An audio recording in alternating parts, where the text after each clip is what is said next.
Voilà, alors bonsoir, on va essayer d'étudier donc la paracha de Shelach Lecha. Alors, la paracha de Shelach Lecha, elle comporte, si vous voulez, deux parties. Une très grande partie où il y a deux chapitres, le chapitre 13 et le chapitre 14. Et ces deux chapitres racontent l'histoire de ce qu'on appelle les 12 explorateurs. Et il y a ensuite un troisième chapitre, qui est le chapitre numéro 15, qui parle de six commandements, 6 mitzvot. Ces 6 mitzvot, on va essayer de voir un petit peu ce qu'elles font là, parce que effectivement, a priori, on ne comprend pas d'abord pour qu'est-ce qu'elles font là, et pourquoi est-ce qu'elles ne sont pas à leur place, puisqu'elles auraient théoriquement une place naturelle. Et on va voir ça tout à l'heure. On va d'abord commencer par dire deux mots sur les 12 explorateurs. Pas? Alors, où c'est qu'on se trouve on a quitté la semaine dernière le désert du Sinaï. Ensuite, on est allé dans le désert de Paran. Paran, c'est-à-dire un autre désert. Où est-ce qu'il se trouve le désert du Sinaï et où se trouve le désert de Paran? Il y a beaucoup de suppositions, mais on n'a aucune certitude à ce sujet. On suppose que c'est dans le sud d'Israël. Alors, du Midbar Paran, ils sont censés monter en Israël et rentrer dans le Negev. Et dans ce Midbar Paran, il y a donc notre paracha. Donc, tout ce qui s'est passé jusqu'à présent, c'est qu'on a quitté le désert du Sinaï, on est arrivé dans le désert de Paran. Et au désert de Paran, il va se jouer cette histoire-là. Alors, de quelle histoire il s'agit? Vaidaber Adonai el Moshe lemor. C'est Dieu qui parle à Moshe. Et il lui dit, envoie-toi des gens. Shelach lecha anashim. D'ailleurs, c'est le titre de la paracha. Envoie-toi des gens.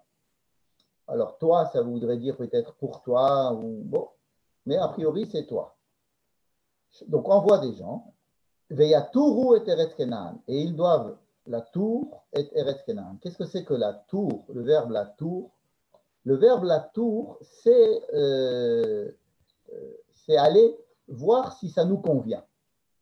C'est-à-dire que, par exemple, un acheteur, il achète après avoir la tour, le marché, et puis ensuite il achète. La tour, c'est faire un tour des choses que l'on veut acheter ou que l'on veut acquérir et voir si ça nous convient. C'est ça que veut dire la tour. Hein? Veyatouru et Eretz Kenaan, donc ils doivent aller voir si la terre de Kenaan leur convient. Hein? La tour est Eretz Kenaan. Asher Aninoten, parce que c'est cette terre que je vous donne. À qui? À Béné Israël. Donc, Dieu a déjà décidé de donner cette terre, mais il demande quand même d'aller voir si ça leur convient. Donc, pour cela, Dieu demande à Moïse d'envoyer des hommes. Ish echad le mater motav. Il demande d'envoyer une personne par tribu. Comme on sait qu'il y a 12 tribus, il va y avoir 12 personnes.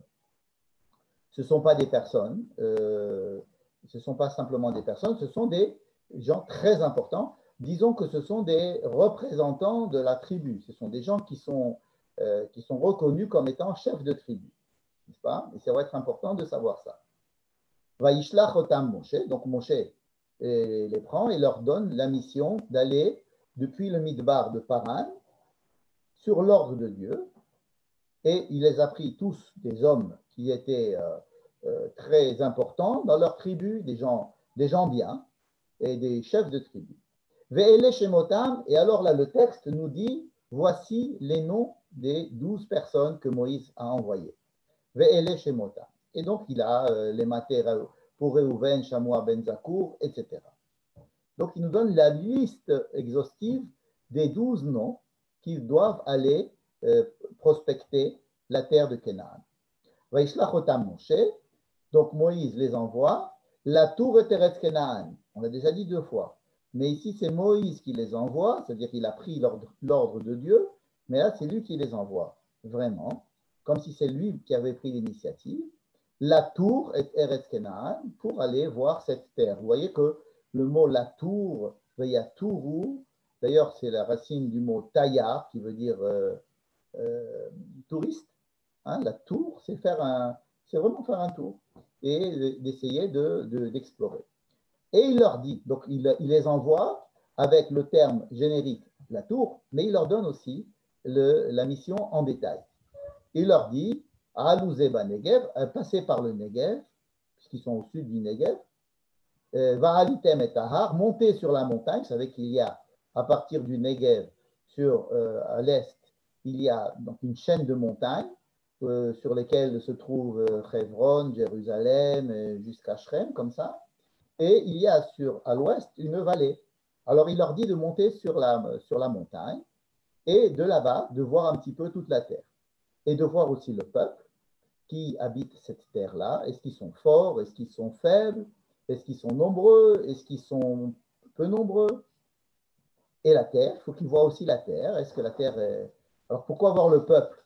Parce que ça nous donne une indication sur la manière dont on vit sur cette terre. Si vous allez dans les pays nordiques aujourd'hui et que vous voyez des gens qui vivent calmement et qui sont polis, etc., vous vous dites, tiens, ça me ferait plaisir d'habiter sur une terre qui rend ses habitants calmes et paisibles. Donc, la qualité des habitants aujourd'hui est importante pour savoir si la terre va nous plaire. C'est une indication pour connaître l'endroit, puisque l'endroit intervient aussi sur le caractère des gens. Et il y a une symbiose entre la terre et les gens qui y habitent. Et donc, et la terre aussi, il faut voir la terre, la qualité de la terre, est-ce qu'elle est bonne ou elle n'est pas bonne? C'est un petit peu vague de dire est-ce qu'une terre est bonne ou pas bonne. Et comment sont les villes? Est-ce qu'elles sont bien fortifiées? Est-ce qu'elles sont ouvertes aux gens? Est-ce que la terre est grasse, c'est-à-dire est-ce qu'elle est fertile? Est-ce qu'il y a beaucoup d'arbres? Est-ce qu'il n'y a pas d'arbres? Est-ce qu'elle est désertique? Et vous renforcerez. On ne voit pas pourquoi qu'est-ce qu'il y a à se renforcer. Vous vous renforcerez. Est-ce que Moïse prévoit déjà que ça va les affaiblir de voir les habitants de cette terre et de voir cette terre-là, et qu'il va falloir qu'ils reprennent des forces? Et il va falloir prendre aussi des échantillons de fruits de la terre. Il faudra amener des échantillons de la terre. Et alors le texte nous dit que c'était à l'époque de la vendange des raisins. Et puis l'histoire se poursuit sur 2 chapitres. Alors, ces 2 chapitres, qu'est-ce qu'ils racontent? Vous connaissez l'histoire. Les 12 personnes passent 40 jours sans aucun problème. Ils reviennent. Ils ramènent effectivement des raisins, des gros raisins. Ils étaient obligés de se mettre à 2 pour prendre une grappe de raisins, tellement elles étaient bonnes, avec des grenades. Enfin, ils prennent des fruits de la terre et ils viennent en Israël. Et ils reviennent chez Moïse et chez tout le peuple. Il doit faire un compte rendu, pas à Moïse seulement, mais à tout le peuple. Donc tout le peuple les attend et ils leur disent on est allé sur la terre, on a vu, et puis ils leur racontent ce qu'ils ont vu. C'est un récit assez objectif, mais ils mettent l'accent quand même sur la difficulté qu'il y aurait à conquérir cette terre. C'est une terre un petit peu dure, c'est une terre qui rend ses habitants un peu rudes. Ça n'a pas changé. C'est une terre qui est bonne, qui est grasse, mais elle est dure. Et alors, là, après avoir fait leur compte-rendu, ils donnent un avis personnel. Ils disent, à notre avis, on ne pourra jamais y aller. On n'y arrivera pas. Et de toutes les façons, ça serait une grande catastrophe que d'y aller. Bon. Tout le peuple est très désolé, se met à pleurer et disent, bon, alors la terre, elle n'est pas pour nous. Tout ce qu'on a fait, ça a servi à rien. Et donc, les gens sont découragés. Ces explorateurs arrivent à décourager les gens. Et au point où ils disent, bon, on va retourner en Égypte. On est obligé de retourner en Égypte. Moïse ne dit rien. Aaron ne dit rien. Mais il y a parmi ces 12 explorateurs une personne qui dit du bien de la terre, c'est Caleb. Caleb, qui est l'un des explorateurs, dit pas du tout, la terre est très bien, on y arrivera. On a la force, on y arrivera. Vous en faites pas, on y arrivera. Alors là, on est encore, les gens ne veulent pas l'écouter, ils veulent même le tuer. Et c'est à ce moment-là que Josué aussi peut-être intervient avec Caleb pour l'aider en disant que la foi nous aidera à surmonter les épreuves, etc. Personne ne veut les entendre, au contraire, on veut les lapider. C'est à ce moment-là que Moïse s'énerve, Dieu s'énerve, et qu'il décide, il dit, bon, ben, si vous ne voulez pas rentrer sur cette terre, ben, vous ne rentrerez pas sur cette terre. Et puisque pendant 40 jours, vous étiez sur cette terre, pendant 40 jours, vous resterez dans le désert. Et donc Dieu décide de faire, au lieu de, bon, au départ, il veut détruire tout le peuple, mais Moshe intercède en leur faveur, il ne tue que les gens qui ont dit du mal, et ensuite, il décide que pendant 40 ans, cette génération va rester dans le désert, et c'est la génération suivante, en 40 ans, on a le temps de fabriquer une autre génération, et c'est la génération suivante qui rentrera en Israël. Voilà.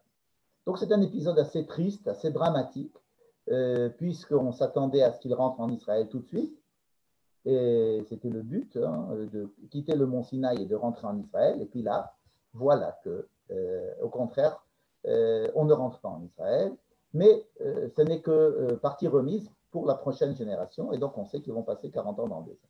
Voilà. Donc ça, c'est l'histoire que vous connaissez et qui est racontée sur 2 chapitres.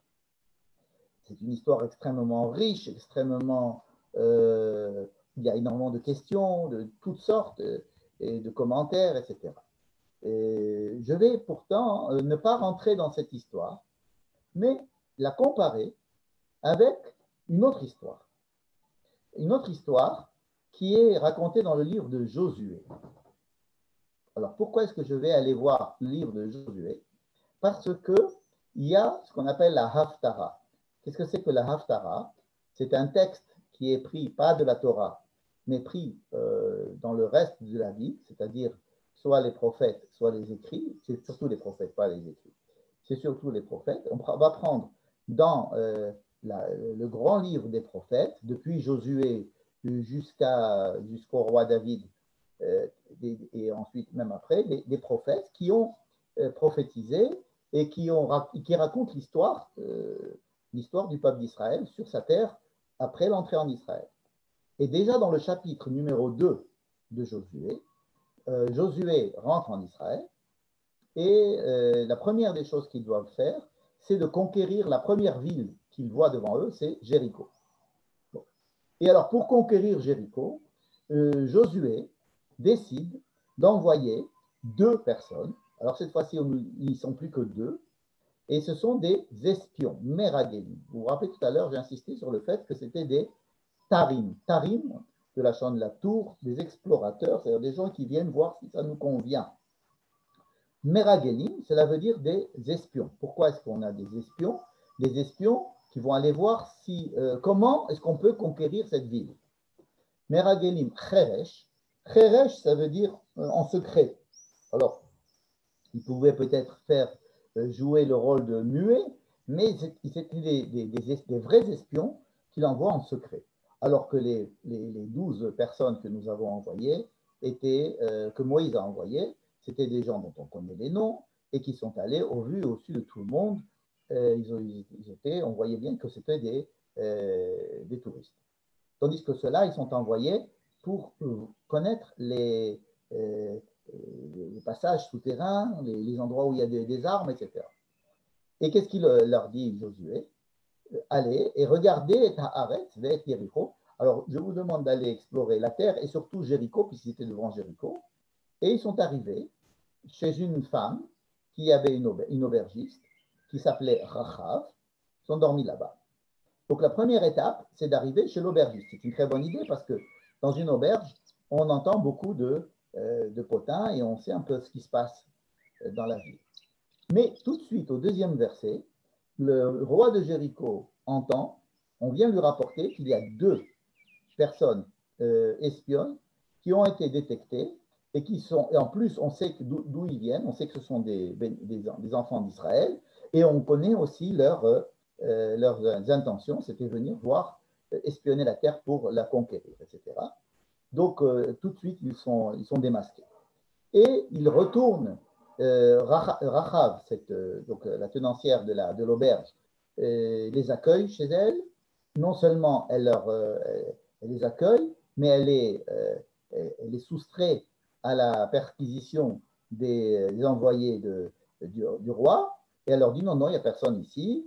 Elle les monte elle habitait la muraille, donc de la muraille, elle les fait descendre, et elle leur donne un chemin pour s'enfuir, et elle leur dit, sachez que nous avons tous peur de vous, et que nous sommes avec vous, et moi et ma famille, j'aimerais bien que quand vous allez rentrer dans la ville, je suis sûr que vous allez tuer tout le monde, ne nous tuez pas.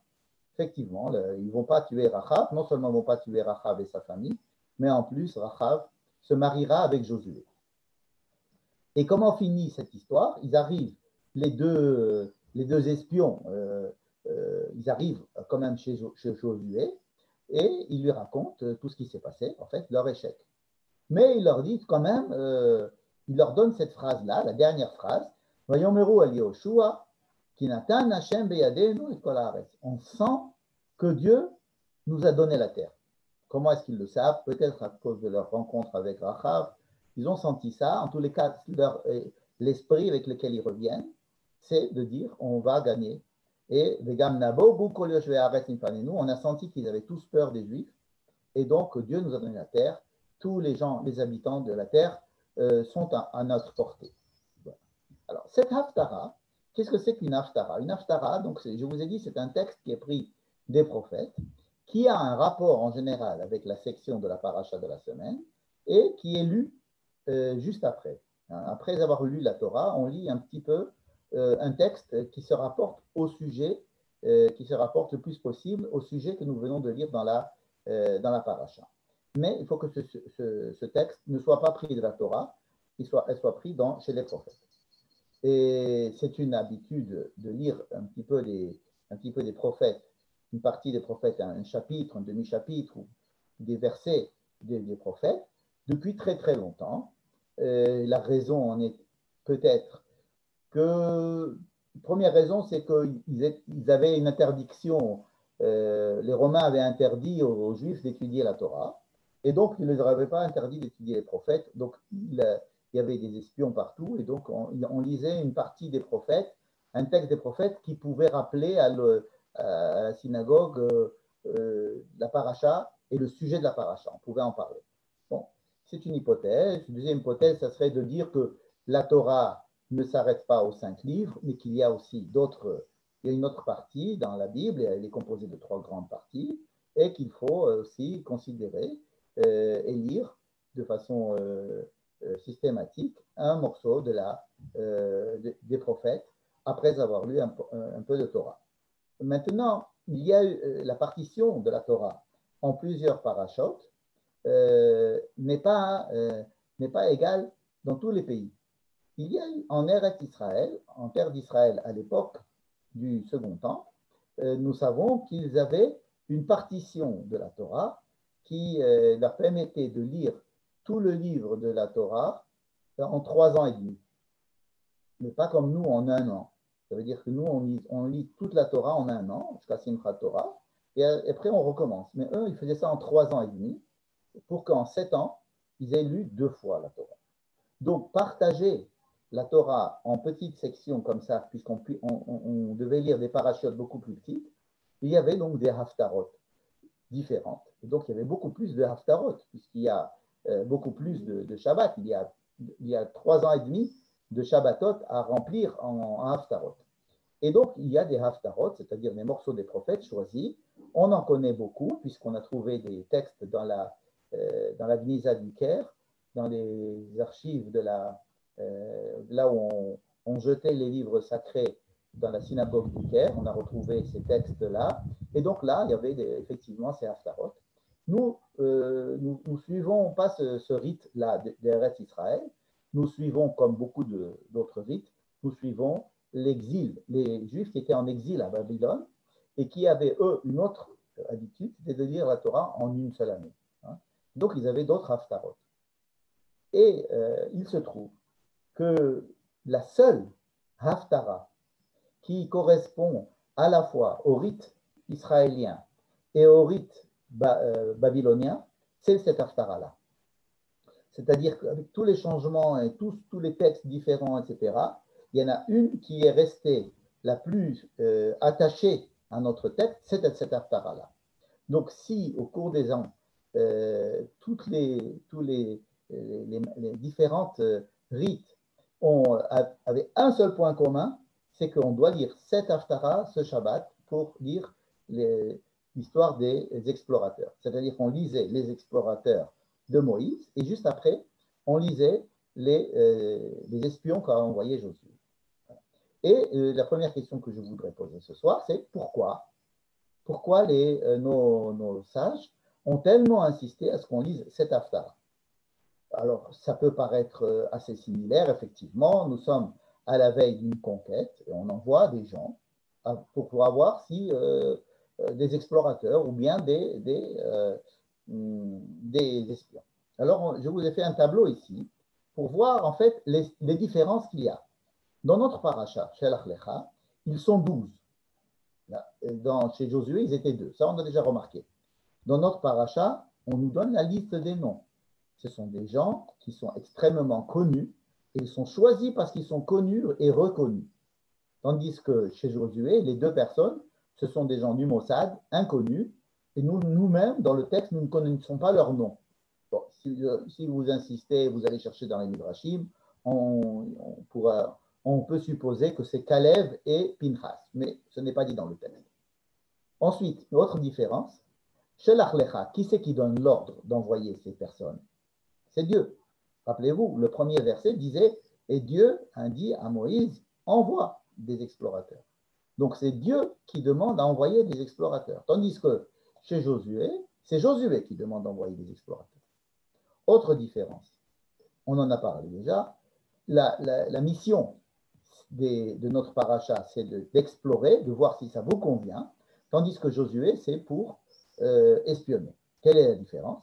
Espionner, c'est voir la faiblesse de la terre, les points faibles du terrain pour pouvoir justement l'attaquer, tandis que la tour, c'est-à-dire l'explorer pour voir si ça nous convient, c'est de voir les belles choses, c'est de voir les avantages, hein, c'est pour essayer de voir combien elle est belle et on va vouloir l'épouser, cette terre-là. Et donc le but est totalement différent.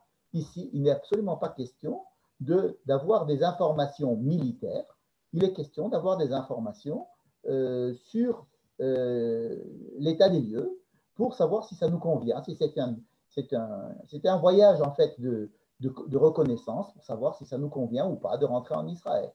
L'Eragel, chez Josué, il était sûr qu'on devait rentrer en Israël. D'ailleurs, ils étaient déjà rentrés en Israël. Ils devaient simplement conquérir maintenant. Donc, le but est totalement différent. Vous allez me dire que, et vous aurez raison, que dans la Torah, dans le livre de Devarim, le 5e livre, notre histoire est racontée, la même histoire est racontée là-bas. Et elle est racontée, comme toutes les histoires, différemment. On a déjà dit ça plusieurs fois, que dans la Torah, les mêmes histoires sont racontées très différemment. Et il faut les étudier chacune dans son contexte pour voir quel est le point de vue qu'elle nous apporte.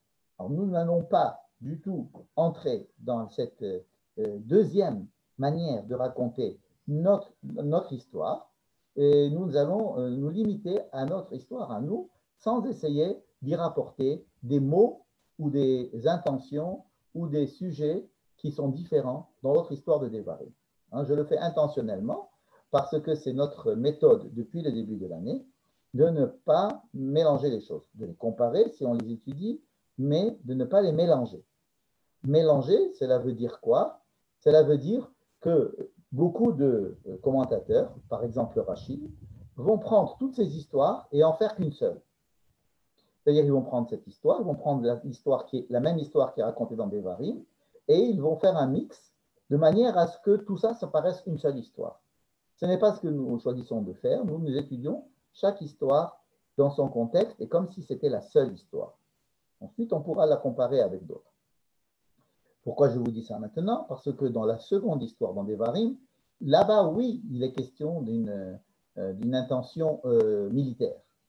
Mais il n'en est pas question du tout chez nous. Ici, c'est simplement pour aller voir si la terre nous plaît. Ensuite, autre différence.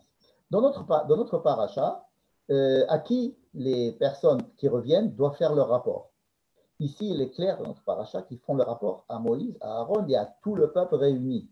Tandis que Josué, étant donné qu'ils sont partis de façon secrète, ils reviennent de façon secrète, et ils doivent faire leur rapport à leur chef, qui est Josué, c'est le chef des armées, et c'est à lui seul qui doit faire le compte-rendu. Personne, en dehors de Josué et de ces deux personnes, ne sont au courant de ce qui s'est passé. Évidemment, nous sommes au courant parce que c'est écrit, l'histoire nous la raconte, mais à part Josué et ces deux personnes, personne n'est au courant dans le peuple. Alors qu'au contraire, dans notre paracha, tout le monde est au courant. Et c'est le but. Alors maintenant, encore une autre différence, est-ce que la mission des 12 explorateurs a réussi? C'est-à-dire, qu'est-ce qu'on va écrire dans les journaux? On va dire oui, elle a tout à fait réussi. Ils sont allés, ils ne se sont pas fait prendre, ils sont restés 40 jours, ils ont ramené plein d'informations, ils ont même amené, comme leur avait demandé Moïse, des fruits. Donc oui, leur mission a réussi sur le plan technique. Est-ce que les deux explorateurs, les deux de Josué, les deux espions de Josué ont réussi? Non, ils n'ont pas réussi. C'est un échec total sur le plan technique, puisque dès qu'ils sont arrivés, ils ont été découverts et tout de suite, ils ont dû fuir. Heureusement qu'il y avait une femme qui les a sauvés. Donc oui, sur le plan technique, c'est tout à fait un échec, alors que chez nous, c'est tout à fait une réussite sur le plan technique. Par contre, il y a dans notre histoire un rajout, en plus du compte-rendu technique et de la réussite technique, il y a une évaluation personnelle que les personnes donnent sans qu'on leur ait rien demandé. Ils disent, nous ne pourrons pas y aller. C'est-à-dire qu'ils découragent de façon intentionnelle et univoque, ils découragent le peuple d'aller en Israël. Tandis que chez Josué, ça ne leur avait pas été demandé, puisqu'on leur avait demandé simplement un rapport militaire technique, mais eux aussi rajoutent quelque chose en plus du rapport qu'ils ont fait, qui leur avait été demandé, et là, non seulement ils sont positifs, mais ils disent que Dieu a donné la terre, ils avancent un argument religieux, alors que ce sont théoriquement que des militaires. Et ils voient qu'il y a une peur. Vous allez me dire que la peur fait partie aussi de l'appréciation militaire pour conquérir un endroit, mais il parle de la peur des habitants, de la panique des habitants face à l'invasion du peuple d'Israël, mais ils disent aussi que Dieu est avec eux, que Dieu est avec nous. Donc, il y a un sentiment comme ça religieux qui est supplémentaire. Donc, ça aussi, c'est une énorme différence entre les deux histoires. Et alors, si c'est tellement différent, pourquoi avoir insisté pour attacher cet Haftara à justement notre histoire? Et bien là, on apprend quelque chose d'assez intéressant. C'est que la Haftara ne vient pas que rappeler un événement de la Torah ou le compléter, mais très souvent, la Haftara vient équilibrer quelque chose qui a été dit dans la Torah. C'est-à-dire qu'il s'est passé une histoire dans la Torah. La Haftara va venir essayer de contrebalancer.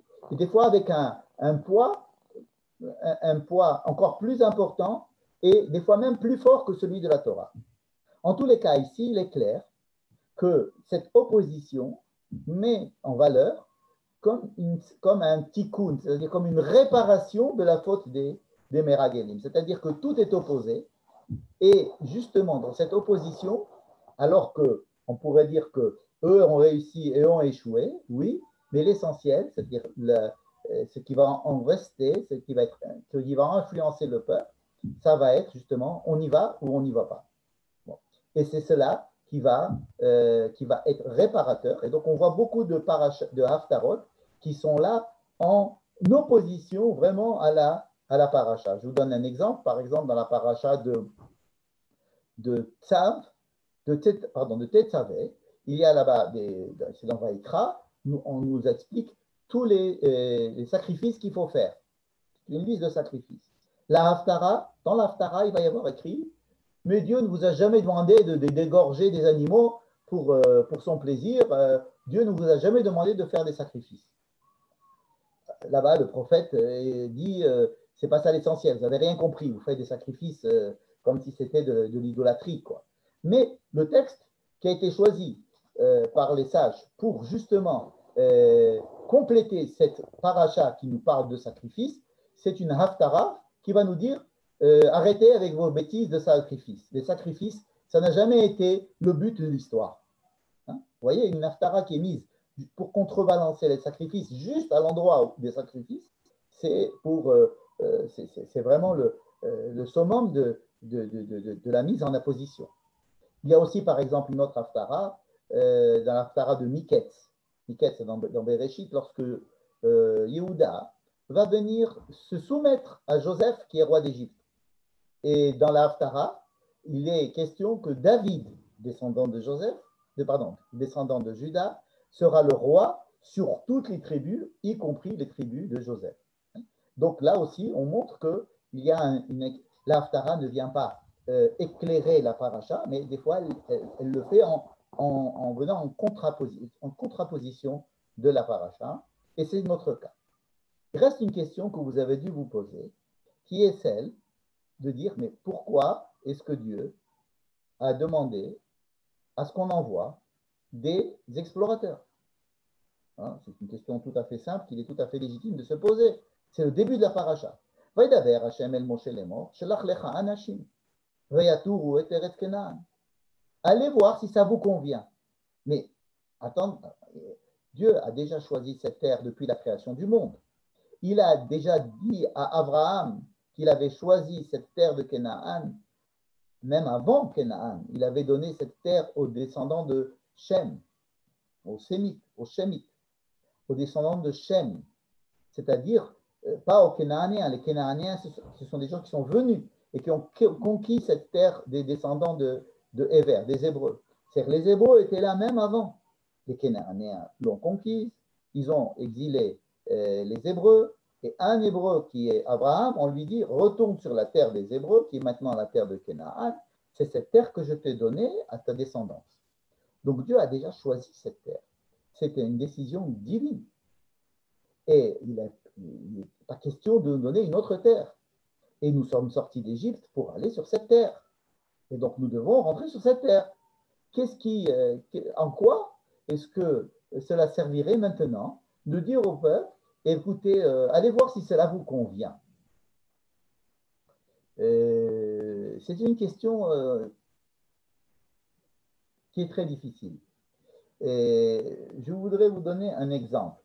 Vous savez qu'il y a une manière de faire ce qu'on appelle des shidduchim, c'est-à-dire de faire rencontrer des jeunes gens avec des jeunes filles dans certaines communautés en Israël, c'est que les parents les parents du jeune homme voient la jeune fille, voient les parents de la jeune fille, que les parents de la jeune fille voient le jeune homme, et qu'ils semblent, en se parlant, les parents en eux, semblent, chacun connaît leur enfant, et ils pensent que cela pourra bien marcher entre eux. Et ils se disent, tiens, si mon fils et ta fille, il nous semble qu'ils pourront s'entendre et faire construire une belle maison.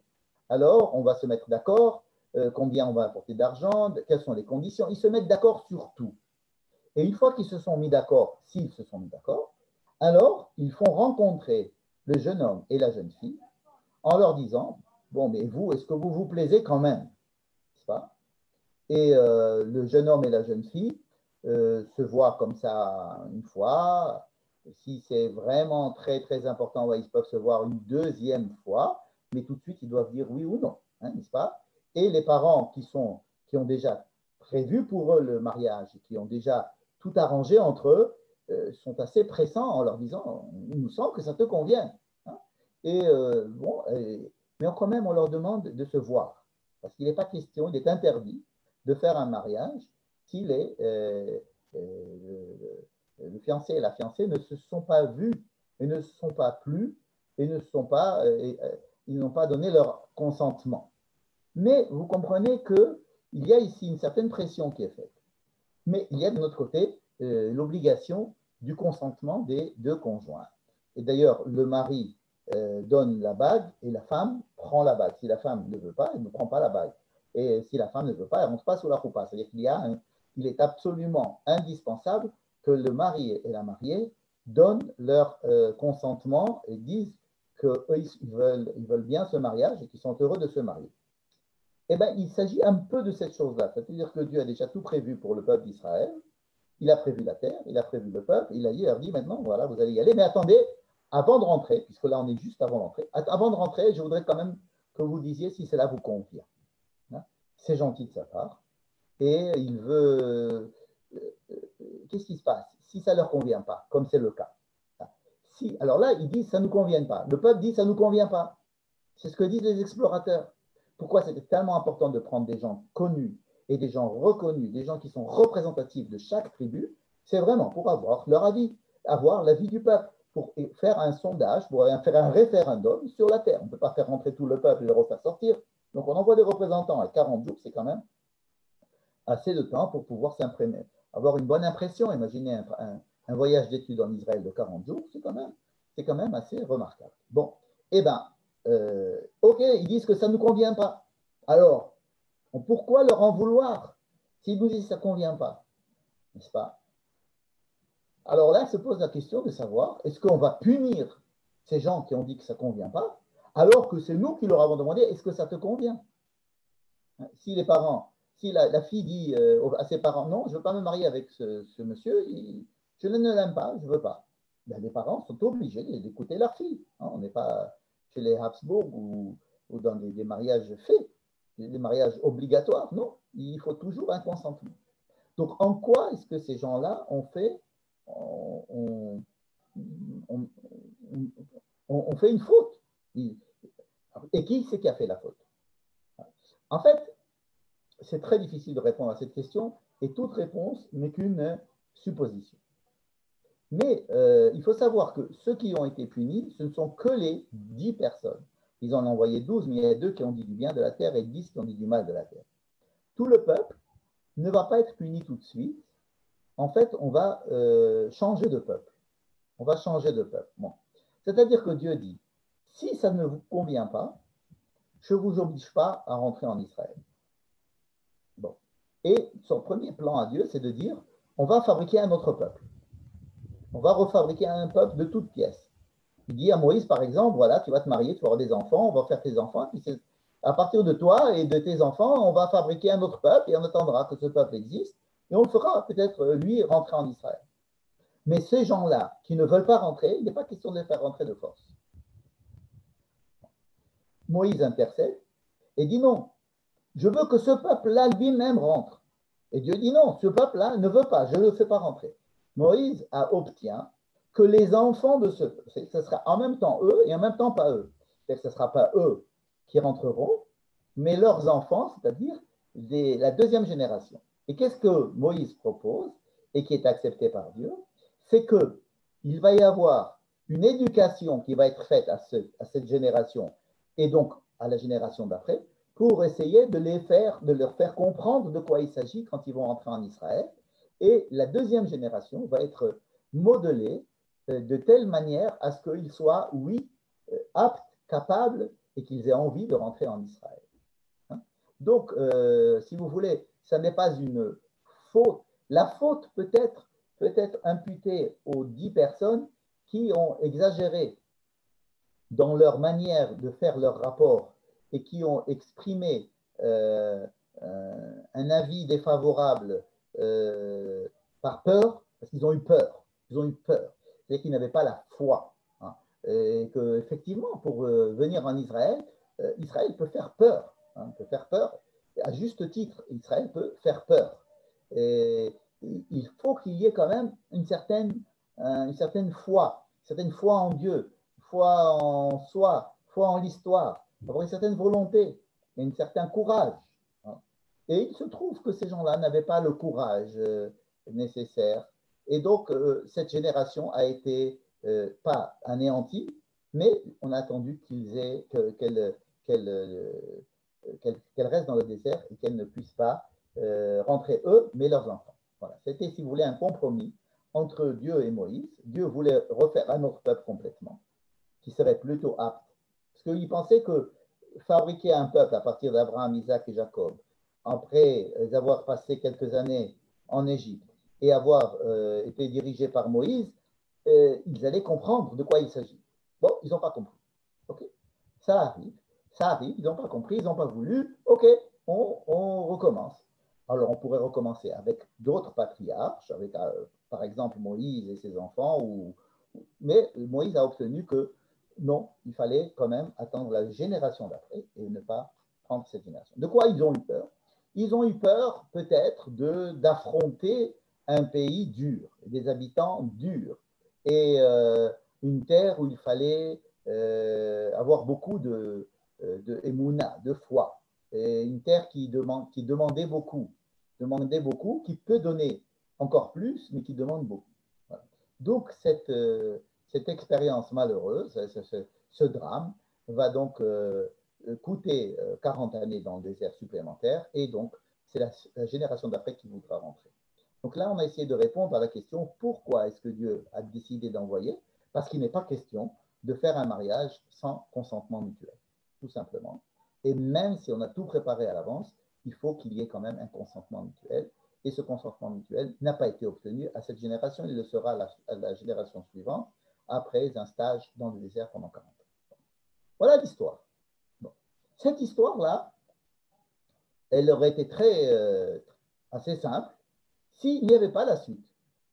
C'est-à-dire que créer une paracha en y ajoutant un chapitre qui n'a rien à voir avec cette histoire, et c'est là pour nous dire, attendez, il y a quelque chose qui se passe. Alors voilà, on va survoler, c'est la suite. C'est-à-dire, on a fini avec les 2 premiers chapitres, on va voir le 3e chapitre maintenant. Il y a 6 mitzvot. 6 mitzvot.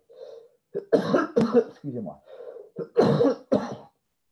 Quels sont ces 6 mitzvot? On ne va pas les étudier en détail, évidemment, c'est un chapitre entier qui demande énormément de connaissances ilratiques avec des détails, etc. Mais on va en dire quelques traits qui m'intéresseront pour essayer de trouver peut-être des directions de comprendre pourquoi elles sont là. Alors, on va prendre la première, par exemple. C'est ce qu'on appelle les Nessachim. Le mot Nessachim ne paraît pas dans le texte, c'est simplement le titre. Dieu dit à Moïse. Donc on a fini, on a fini avec l'histoire des explorateurs, n'est-ce pas? C'est fini, les gens qui devaient mourir sont morts, les gens qui devaient... bref.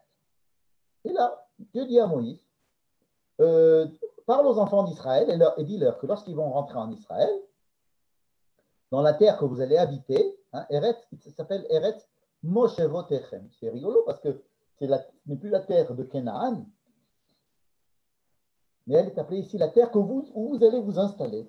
Eh bien, je vais vous dire, si vous avez idée d'apporter des sacrifices, eh bien, je vais vous demander de toujours accompagner ces sacrifices-là. Il s'agit de sacrifices volontaires, des sacrifices que l'on amène pour se rapprocher de Dieu ou pour remercier Dieu, pas des sacrifices expiatoires, des sacrifices où vous avez envie de faire un sacrifice pour vous, parce que vous avez un élan religieux qui fait que vous avez envie de venir au temple et apporter un sacrifice animal. Eh bien, je vous demanderai d'y adjoindre toujours une offrande qui va être une offrande de solette, c'est-à-dire de farine, mais aussi d'huile, d'huile et de vin. Il va y avoir des libations de vin et des libations d'huile sur l'autel. Et alors là, on nous dit exactement combien, c'est assez long, ça fait à peu près 16 versets, avec beaucoup de détails. Si vous amenez un agneau, si vous amenez un taureau, il faut amener une telle quantité d'huile, telle quantité de vin. Et ça nous paraît extrêmement incongru, cette mitzvah. Incongru pour plusieurs choses. D'abord, sa place aurait été avec la description de tous les sacrifices qui est dans le livre de Vaïkra. Vous savez qu'il y a un livre qui s'appelle Vaïkra, qui était précédent à notre livre de Bamidbar, et dans lequel il était question de nous détailler tous les détails concernant tous les sacrifices. Eh bien, c'est là-bas qu'on aurait dû nous dire qu'il faut apporter aussi des libations de vin et d'huile à chaque fois qu'on faisait un sacrifice. D'ailleurs, on nous l'a dit. On nous l'a dit en passant, comme ça. On nous a dit qu'il fallait toujours apporter un peu de vin et un peu d'huile. Mais ça n'a jamais été détaillé. Alors ici, on nous le détaille. Un, ça ne fait pas partie des sujets globaux du livre de Bamidbar, puisque Bamidbar ne s'intéresse qu'au peuple. On ne s'intéresse pas à ce qui se passe dans le temple. On a comme ça qu'on a défini le livre de Bamidbar. C'est un livre qui est un livre politique. C'est un livre qui analyse tout l'aspect de la société israélienne, de son fonctionnement, de son dysfonctionnement, comment est-ce qu'elle doit être gérée. Qu'est-ce que vient faire des lois concernant des libations de vin ou d'huile sur l'autel à l'intérieur du Mishkan? Donc, un, ça fait partie du livre de Vaïkra et pas de Bamidbar. Deux, si vous voulez le mettre ici, pourquoi ici? Pourquoi l'avoir mis ici? Donc, c'est comme si c'était un transfuge du Sefer Vaïkra qu'on a découpé et on l'a mis ici. C'est vraiment une transplantation.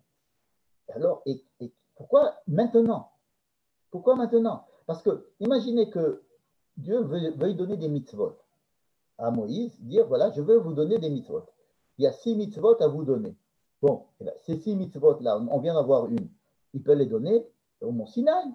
Il peut les donner. Pourquoi avoir entendu de se mettre en route, d'être au port de l'entrée en Israël, et juste quand on va rentrer en Israël et que ça échoue, alors il y a maintenant 6 mitzvot. Alors, est-ce que ces mitzvot-là sont faites pour essayer de réparer ce qui s'est passé dans la paracha d'avant? Est-ce qu'elles sont là pour nous promettre que vous rentrerez quand même en Israël? Est-ce qu'elles sont là pour nous enseigner ce qui s'est en fait passé dans l'histoire qu'on a racontée? Peut-être que ces mitzvot ont été données plus tôt. Elles ont été données effectivement en même temps que les autres mitzvot de Vaïkra, mais elles ont été coupées et mises ici pour nous enseigner quelque chose de particulier. Donc vous voyez que le questionnement de la place de cette mitzvah, des libations de vin, justement ici, est tout à fait justifié. On ne voit vraiment pas qu'est-ce que ça fait là. Voyons les autres mitzvot avant d'essayer de répondre. La deuxième mitzvah, c'est la mitzvah de Chala. Ça, c'est une mitzvah qui n'a jamais été donnée. C'est que on sait que si nous avons une certaine récolte de blé, nous devons donner une partie de cette récolte au Kohen, une autre partie au Lévi. Et puis ensuite, on prend la récolte et il y a une partie de la récolte qu'on doit donner aux pauvres, des parties qu'on va donner aux personnes défavorisées, etc. Mais une fois qu'on a donné tout ce qu'il faut donner à tout le monde, ben, on prend sa farine et on la consomme. Là, il est question d'une personne qui aurait pris sa farine et qui aurait fait du pain. Une fois qu'elle a fait du pain, de donner un pain, imaginez qu'elle a fait une dizaine de pains, elle doit prendre un pain et la donner à qui? À Dieu. Tarimu teguma lanonai. Reshit arisotechem chala, ça s'appelle la chala. Donc c'est un pain, disons un dixième des chalot, et on doit donner ce pain à Dieu. Hein, il n'est pas question ici de le donner au Kohen. Faites bien attention. Ce n'est que dans la paracha de la semaine prochaine, dans la paracha de Korach, que l'on dira, étant donné que tu dois le donner à Dieu, mais tu ne peux pas le donner à Dieu, comment tu ne vas pas prendre ton pain, l'envoyer en l'air et dire, ben, Dieu prends ce que tu veux, et puis si ça retombe, je le reprends. Non, il faut le donner au Kohen. Le Kohen étant le représentant de Dieu. Mais en fait, ce n'était pas un don c'est pas un don qui revient au Kohen, c'est un don qui est fait à Dieu, et comme Dieu nous dit, bon, donnez-le au Kohen. Donc la chala, c'est quelque chose qu'on doit donner au Kohen. C'est un pain que l'on doit donner au Kohen parce qu'on aurait dû le donner à Dieu. Bon, alors aujourd'hui, vous allez vous poser la question, mais qui est Cohen? Est-ce que je dois donner ça à un Cohen? On ne sait pas qui est Cohen, qui est un vrai Cohen. Comment il va manger ça? Puisque ça va être quelque chose de sanctifié, puisque c'est quelque chose qui est donné à Dieu. Alors, est-ce qu'on va vraiment le... Alors, symboliquement, on en prend un petit morceau tout petit et puis on le brûle parce qu'on ne sait pas quoi faire avec. On le met à cuire, mais personne ne va le manger, puisqu'il faut le manger dans certaines conditions de purification et de le donner à un Kohen qui soit pur et qui soit kadosh, etc. Donc la challah aujourd'hui, ça consiste à prélever un petit morceau et puis de le brûler. Hein. Mais à la base, ce n'est pas pour le brûler qu'on avait fait la chala, c'était pour l'offrir à Dieu. Et encore une fois, qu'est-ce que vient faire cette loi ici? Hein? On aurait pu très bien la voir, elle aussi, dans le livre de Vaïtra. Mais comme vous pouvez remarquer, Daber el bene Israël ve'amarta alehem bevo achem el haaretz.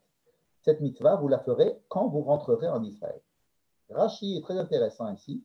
Il a remarqué qu'il n'y a pas écrit Ki tavou el haaretz, lorsque vous rentrerez en Israël, mais dès votre rentrée en Israël, bevo achem.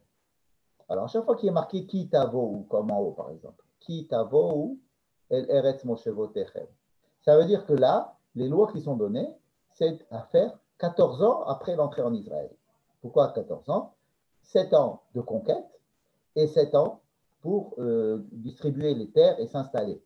On attend qu'on soit bien installé dans la terre, et donc la terre conquise, et ensuite, après ces 14 ans, on commence à respecter les lois reliées à la terre. Mais la loi de la Chala est la seule que l'on doit faire tout de suite en arrivant. Bevo Achet, il n'y a pas écrit Kitavo. Donc la Chala est directement liée à l'entrée en Israël. Troisième loi, on ne va pas s'attarder dessus, mais c'est une loi aussi qui a sa place tout à fait dans le livre de Vaïkra, dans la première paracha ou la deuxième paracha, c'est si le peuple entier a fait une erreur et que tout le monde s'est trompé. Il se peut que tout le peuple ait fait une erreur et fait quelque chose qui s'avérera être une erreur. Hein. Et qu'est-ce qu'on fait? Eh bien, on amène un certain sacrifice au temple. Et le dernier verset de cette mitzvah est très connu. Cette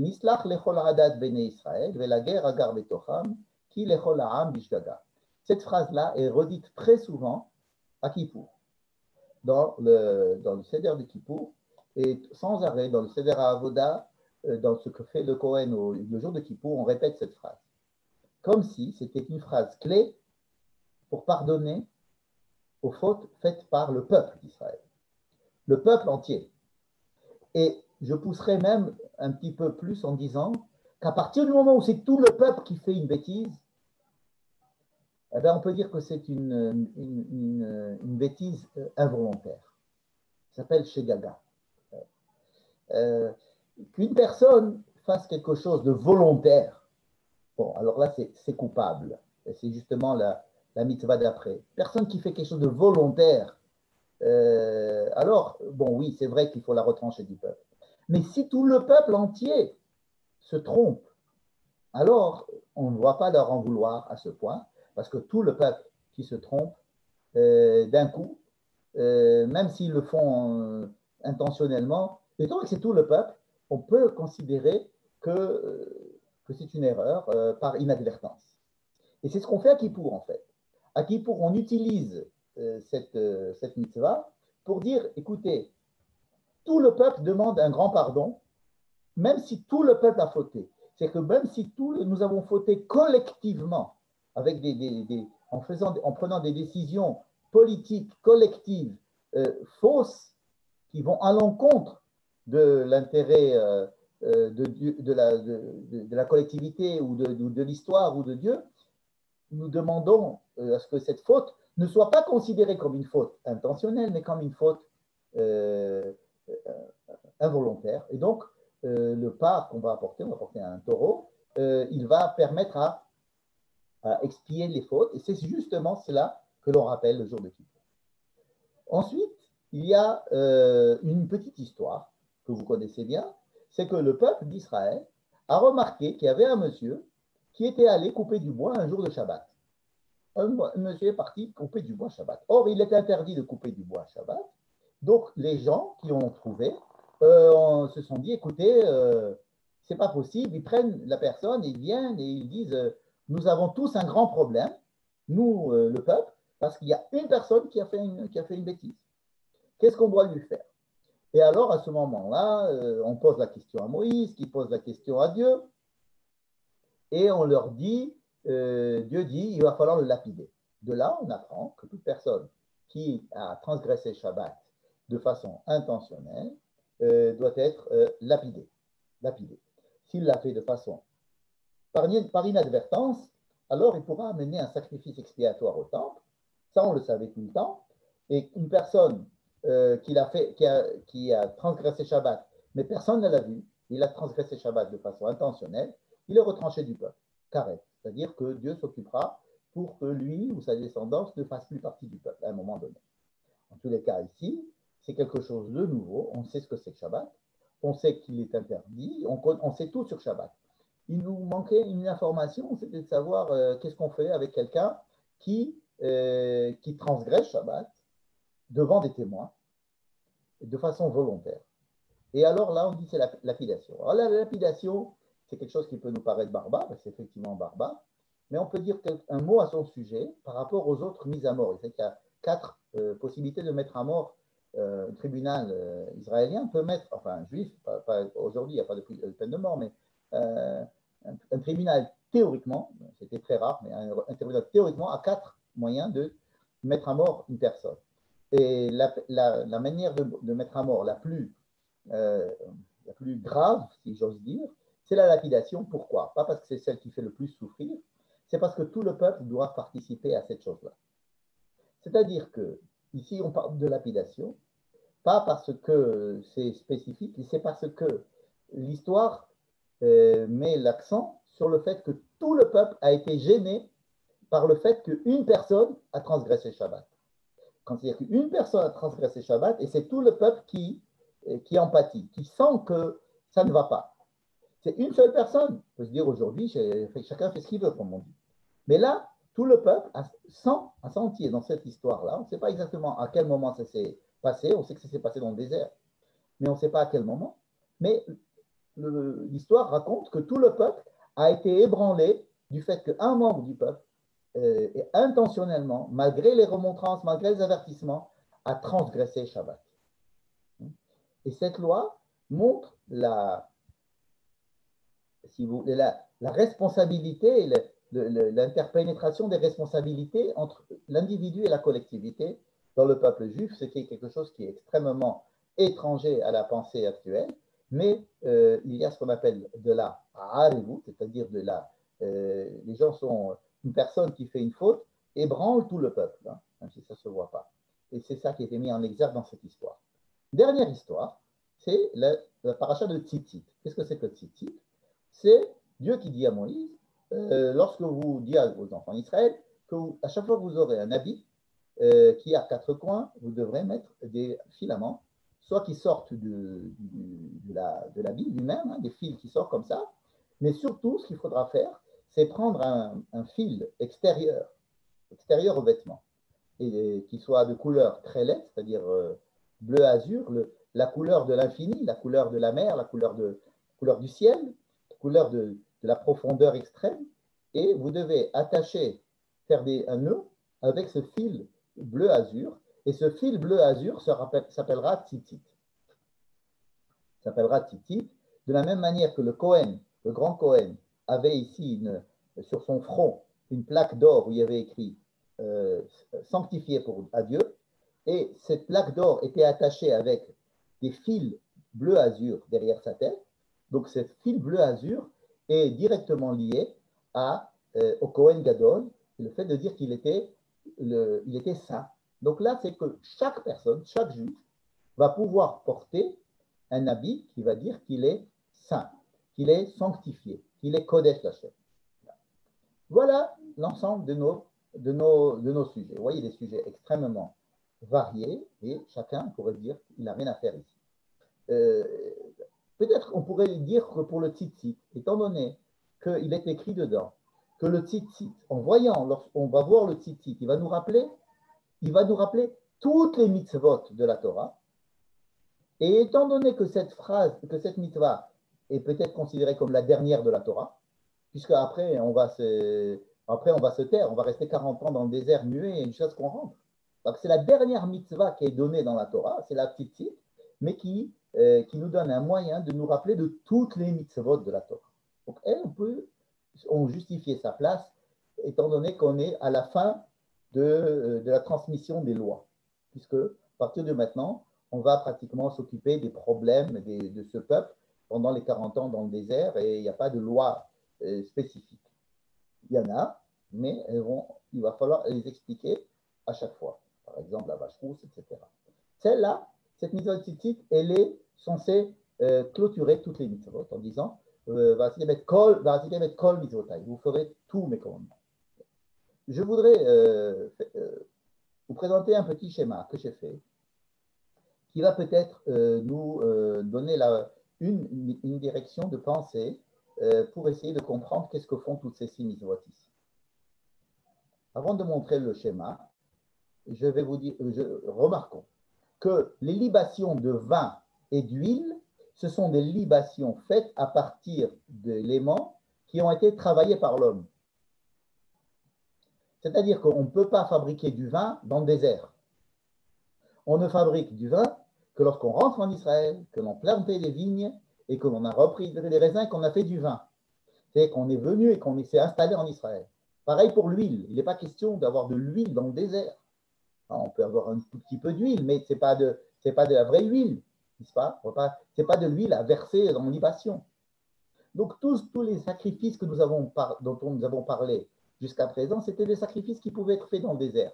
Des animaux à abattre, bon, ça on peut le faire dans le désert. Apporter de la semoule, bon, peut-être. Mais de l'huile et du vin et du pain, pour la challah, c'est apporter, offrir à Dieu un produit fini qui est le produit de la création à partir de notre établissement en Israël. C'est-à-dire qu'il n'est pas question d'apporter du vin d'Italie ou du vin de Chypre, hein, qui paraît était très bon, le vin de Chypre à l'époque, mais du vin d'Israël. Il n'est pas question d'apporter de l'huile d'Espagne, bien qu'elle soit bonne, il faut de l'huile d'Israël. Et la challah, elle est théoriquement liée à l'état, au fait d'habiter en Israël. Hein. Vous allez me dire, si on est en France, est-ce qu'on fait la challah? Oui, mais simplement parce qu'il faut se rappeler qu'en Israël, il faut faire la challah. C'est quand on reviendra en Israël et qu'on fera la challah, et bien la challah n'a de sens qu'en étant en Israël. C'est qu'en arrivant en Israël, comme c'est dit dans le texte, qu'on pourra profiter des produits de la terre.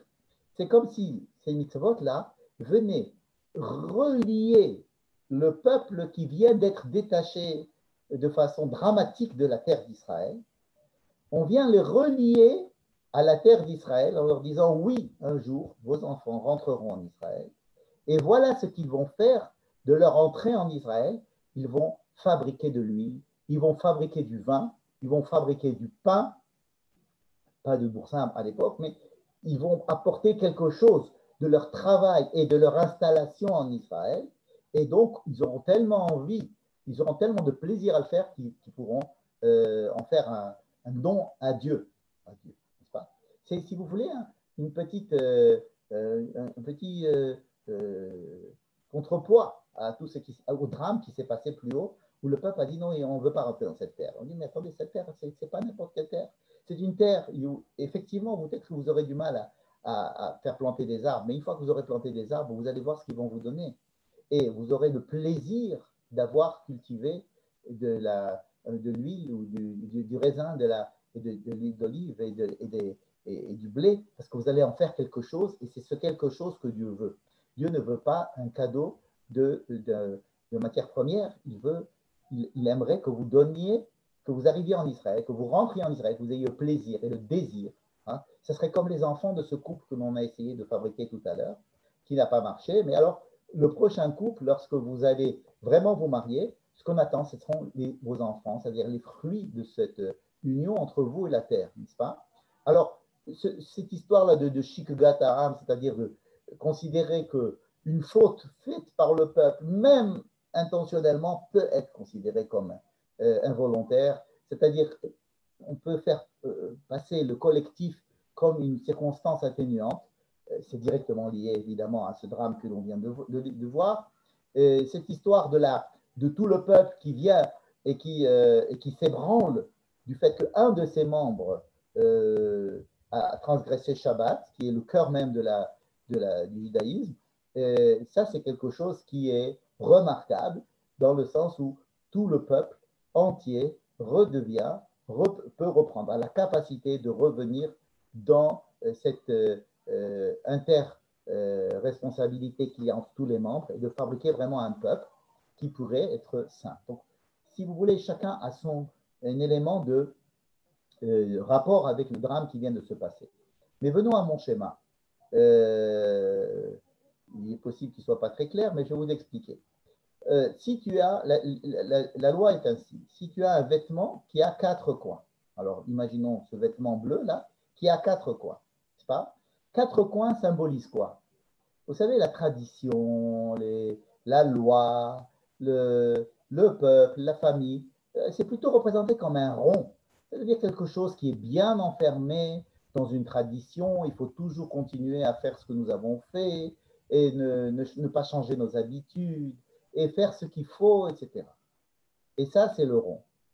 Mais avoir un carré, c'est, comme j'ai mis sur les flèches rouges, c'est vouloir sortir du rond, comme si on voulait un petit peu innover, ne pas rester en permanence dans la tradition et dans le cœur des choses qui sont transmises et répétées, mais vouloir innover. Innover par là, par-ci, par-là, dans les 4 coins. C'est-à-dire avoir un vêtement en 4 coins symbolise l'innovation et le fait que l'homme puisse, on lui dit, vas-y, tu peux innover. Au contraire, essaye de sortir des sentiers battus. Va, imagine, réfléchis par toi-même, fais du ridouche. Mais il y a un grand danger, c'est que si je vais m'éloigner en permanence et je vais sortir complètement du rond. Je vais complètement être détaché. Et donc, mettre un petit fil bleu là, qui est représenté par ce fil bleu là, épais de Techelet, et de faire des nœuds. Vous savez, quand on veut se rappeler de quelque chose, avant, quand on avait des mouchoirs, on faisait un nœud au mouchoir. C'est-à-dire qu'on se prend un mouchoir, on se dit, tiens, pourquoi il y a un nœud? Ah oui, c'est vrai, je me rappelle de quelque chose. En fait, les nœuds que nous allons faire, ou bien ces petites fils bleu ciel, vont nous rappeler la sainteté. Qu'est-ce que c'est que la sainteté? C'est le centre. C'est-à-dire que au bout de chaque coin, c'est-à-dire dans ma quête de l'innovation, dans ma quête d'aller chercher quelque chose de nouveau, eh bien, je dois encore avoir un petit fil attaché qui me rappelle d'où je viens et de ne pas me détacher du centre. Voilà que les tzitzit viennent me rappeler, en fait, ce qu'on appelle les mitzvot, de toutes les mitzvot, en fait, de la kedusha, la sainteté du peuple et la sainteté du clan. Il y a ici des mouvements contraires, un mouvement centrifuge et centripète. C'est-à-dire qu'il y a un moment où on va sortir, et il est bon de sortir, mais tout en se rappelant d'où on vient et où il faut revenir. Nous verrons ça peut-être un jour dans la Ménorah.